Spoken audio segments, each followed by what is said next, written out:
Society often views persons with disabilities differently. Many are deprived of their rights to education, health, and safe environment. Governments in Asia must take the lead in ensuring that society and community are truly inclusive. I'm Chandni Vatwani, and you're watching CNA Correspondent.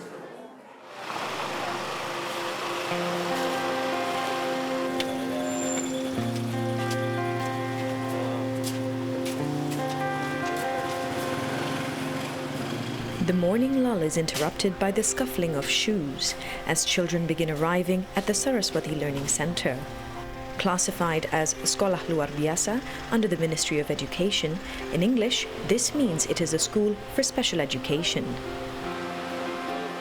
The Saraswati Learning Center, or SLC, is a non-profit organization working for children with disabilities. The center caters to people with disabilities from the time they are born to even those aged 18 years and upwards. Feni Rusli is dropping off her daughter, Kaila. She has been diagnosed with autism spectrum disorder and has been with the center for nearly 5 years. She travels by road up to 90 minutes each way every day just to attend school. Kaila's teacher, Wayan Nandiasari, is using the TEACCH or TEACH technique, an evidence-based academic program based on the idea that autistic individuals are visual learners.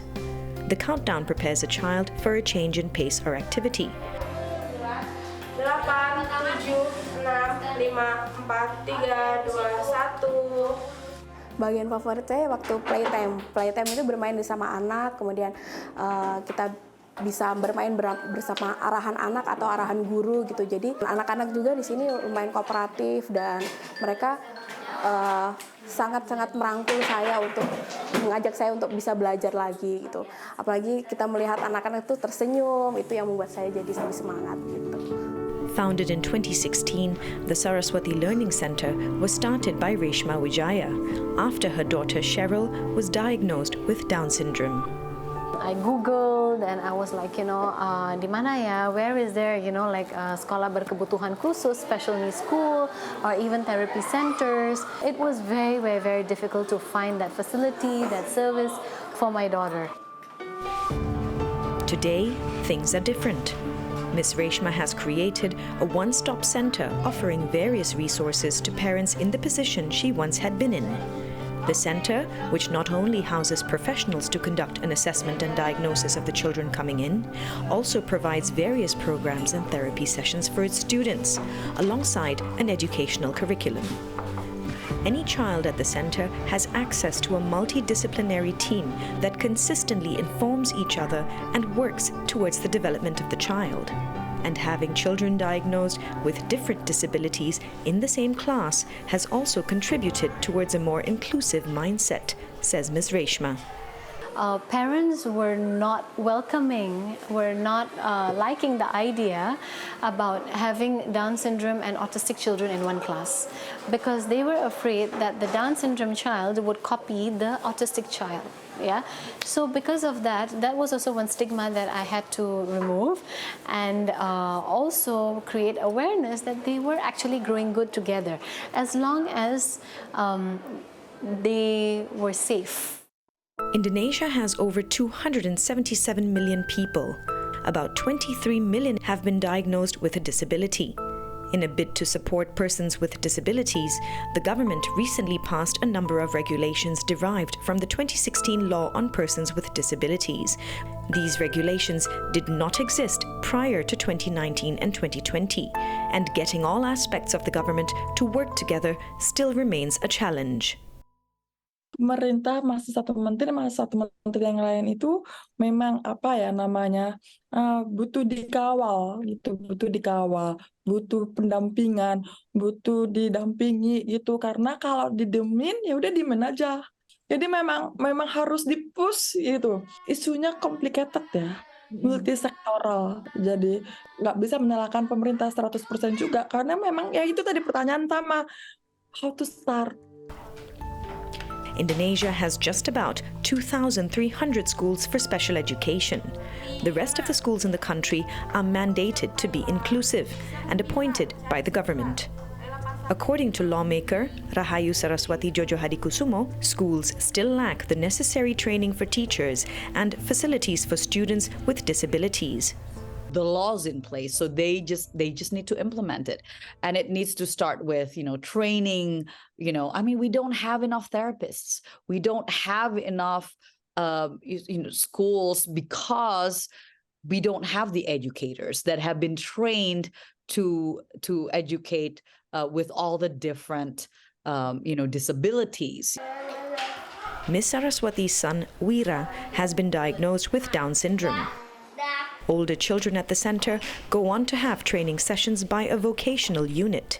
Students are taught how to open their own bank accounts, make simple items such as beaded bracelets and decorated notebooks, and they are taught how to sell these items too, including how to stand their ground with haggling customers. Kalau buku, misalnya saya mau beli yang ini boleh? Boleh. 65.000. 65. Wah, bisa dikurangin nggak ya? Enggak, cuman pas kok. Pas ya, harga pas ya? Harga pas 65. 50 boleh nggak? Nanti saya beli 2. Boleh nggak? Nggak bisa ya? Having students go out into the real world comes with the pressures of society and mindset, experts say. Bisa apa sih? Emang ngapain aja sih? Kayak gitu. Itu yang bikin sedih sih. Dalam artian sebenarnya mereka tuh sama kayak kita. Mereka juga bertumbuh, kita juga bertumbuh. Kita juga seenggaknya memberdayakan mereka untuk gimana caranya buat mereka bisa fungsional di masyarakat, gimana caranya kita bisa membantu mereka untuk bisa berdiri di atas kaki mereka sendiri, seperti itu sih. Some parents say their own mindset towards their children is most important, as well as the mindset of the family around them.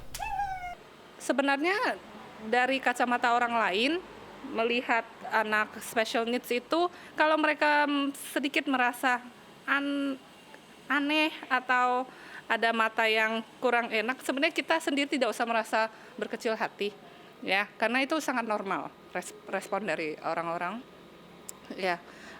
Kita sendiri yang hatinya harus terbuka, kita yang harus menggandeng mereka untuk memahami kondisi kita juga. While many parents feel that changes have been made within society and within the country's landscape with regards to awareness and acceptance towards people with disabilities, more work needs to be done. And this needs a concerted effort by all elements of the country for a truly inclusive society.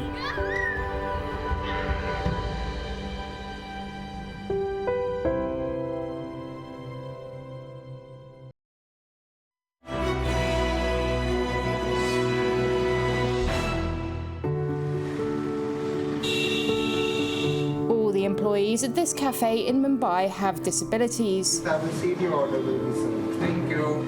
They take care of the day-to-day responsibilities at Cafe Arpan, from cooking food to serving customers and billing. Among the workers is Aarti Nagarkar. Welcome to Cafe Arpan. She has autism, which affects her speech and motor skills.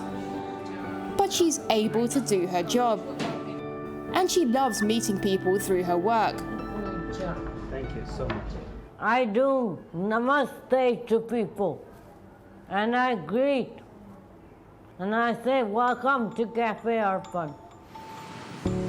Cafe Arpan, which means offering in Hindi, was opened in 2018 by an NGO, the Yash Charitable Trust. The NGO is focused on giving adults with developmental and intellectual disabilities the opportunity to work in the community with dignity and respect, giving much-needed opportunities to people who are willing and have the skills. Like the cafe's chef, Aaron. He's autistic and he knows the recipes for the more than 80 dishes on the menu by heart. The cafe's co-founder, Ashaita Mahajan, explains that companies are often reluctant to hire people with intellectual and developmental disabilities, compared to those with physical conditions like blindness, partly because of lack of awareness and understanding.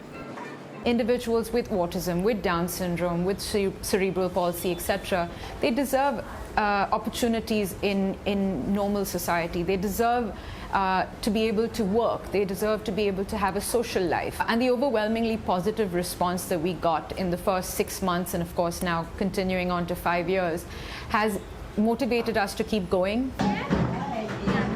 Separate from the cafe, Yash also has a kitchen where individuals with disabilities work alongside what it describes as normal neurotypical employees. They prepare food and deliver lunches to customers. There's a waiting list of people who want jobs at Cafe Arpan. Experts say there aren't enough employment opportunities for the 26 million Indians, as per official data, who have disabilities nationwide. And often protective parents are reluctant to send their adult children to work.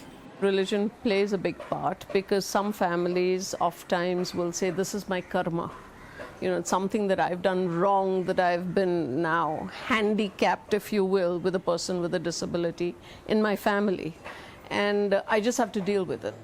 And then some people with disabilities who do find a job in India say they face challenges with how they are treated in the workplace. Like Pratik Bonsale, who got a job as a cashier at Cafe Arpan a year ago. He used to work in sales at a pipe manufacturing company, which was a tough experience. So the fellow employees were not supportive. They were like bullying, talking behind my back and all that. Pratik has cerebral palsy. This slows me down, but it doesn't stop me. He says he's glad he's found a job where people are more supportive. But that in general, it's a struggle to find opportunities, even though his disability is not very severe. Almost 64% of people with disabilities in India are unemployed, according to government data, and far fewer women with disabilities have jobs than men. Only about a quarter of females are employed, compared with nearly half of males.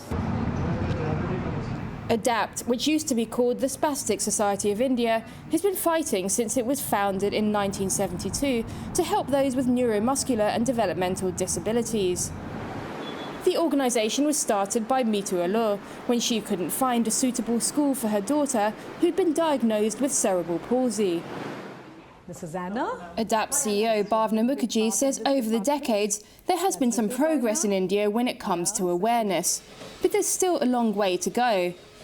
No, they are not very open to employing people with disability, which is rather sad. It's a sad comment on how in India still people are so, they give in to their prejudices and their biases. And for a person with disability to just walk into a corporate and to give an interview is an extremely difficult thing for very many reasons. And I'm basically talking of the underprivileged population, because the underprivileged population with disability has been called the poorest of the poor by the World Bank.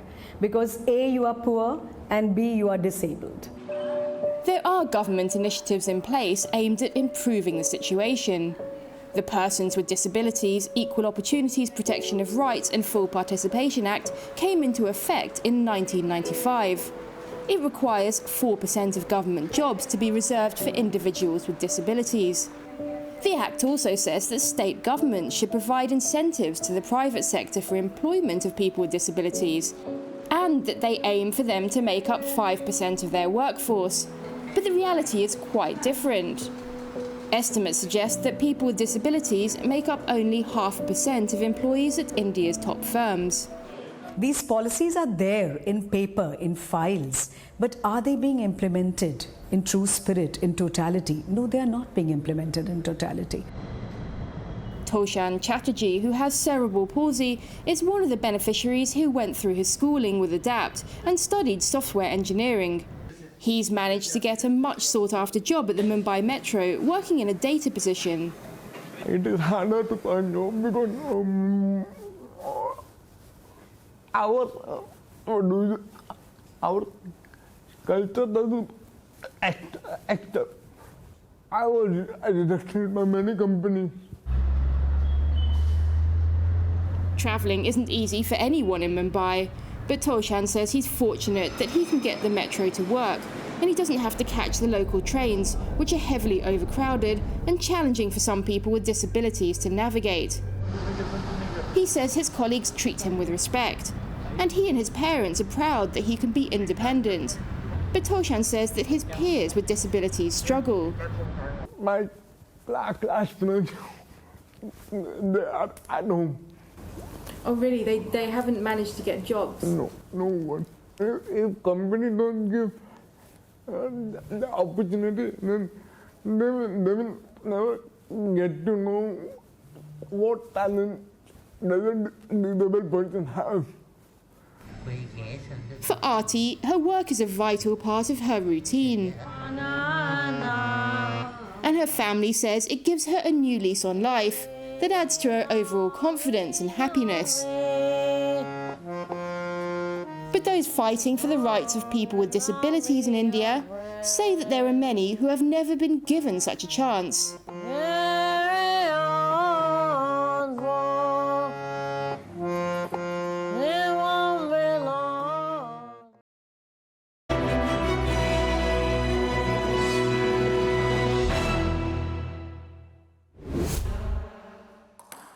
My name is Anastasia. 我15岁。要你什么样的奖牌啊？一个镜。Agnes is gearing up for the opportunity of a lifetime. She will be representing Malaysia at the Special Olympics World Games in Germany this June. But the road to Berlin has not been easy. Agnes trains on a daily basis just like any athlete. Her struggles, though, are different. Agnes 是一个berbagai OKU 的，她多方面，比如说听觉、缓慢、学习都有些障碍。她本身从小开始都有一种病叫做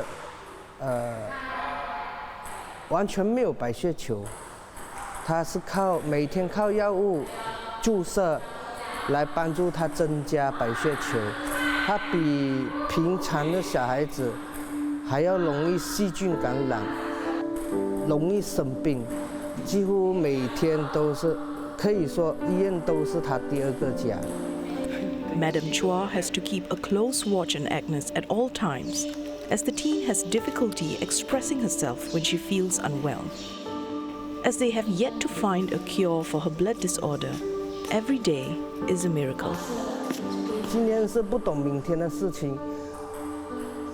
我想说的是，尽量我们都在一起，每一天都快快乐乐的陪在彼此身边，不要有一天我们有遗憾。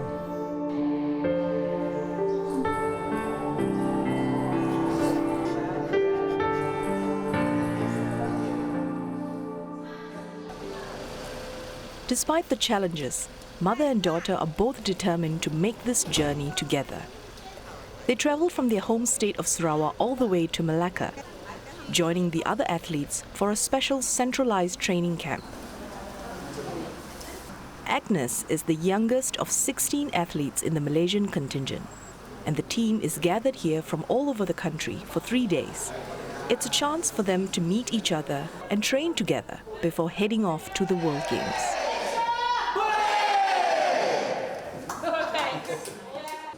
But first, medical checks. Do you have any pain in your mouth? No. The Special Olympics offers athletes free health screenings, an initiative to bridge the healthcare gap that often leaves special needs individuals at a disadvantage. They may be fearful of coming to a dental clinic. So what we do is during their activities, their sports activities, we try to bring them in to do a checkup. One is for prevention, and two, depending on their sports, some of them may need some protection. So that can also be provided, and avoid more traumatizing activities, for example, severe pain of a tooth, The screening helps them identify issues that had previously gone undetected. Special needs athletes are very happy with whatever they have. They never complain. So it's very important that we look out for any abnormalities. Sometimes they do not achieve the higher visual functions, such as depth perception. Some of them develop squints. So these are the things that we look for specifically, because they're happy with their vision, but then when you check them, they actually need glasses. So what else sets the Special Olympics apart from other global sporting events? The focus on participation rather than competition. It emphasizes inclusion and brings communities together regardless of abilities. In line with this, the Malaysian team will include 6 unified partners. Unified partners are athletes without intellectual disabilities who will compete as teammates to the special needs athletes. This helps promote friendships and understanding, as well as provides another level of challenge for higher ability athletes. The volunteer coaches play an important role too. Coaching special athletes takes time and patience, as each individual is different. Take swimmer Yeo Yong-jen, for example. The 25-year-old has a learning disability and only responds to simple sentences. He also needs constant reminders of the rules. Yong-jen, remember, touch 2 hands. Okay? Then, why is your hand so high? Don't high, okay? In the water. But his coach says learning has gone both ways. There was one time we had a training, an inclusion program training with a local swimming club. I didn't expect him to do things that he would do. And when he's during the training, he worked so hard that he's so tired. He can barely stand up straight, doing plunging, hurt for the first time and hurting his chest so much. It's so reddish. I questioned him. I asked him, should we give up? Is it very tiring? Why don't we give up? But at that moment, with a very tired face, he's telling me, no, I don't want to give up. I want to continue going. I want to continue training with the kids.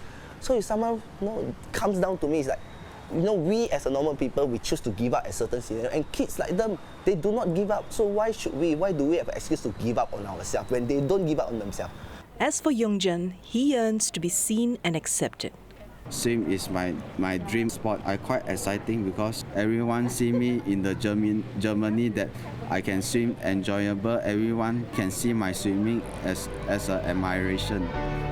The Special Olympics World Games kicks off on June 17th, where these athletes will join some 7,000 others from around the world, each making their country, family, and supporters proud.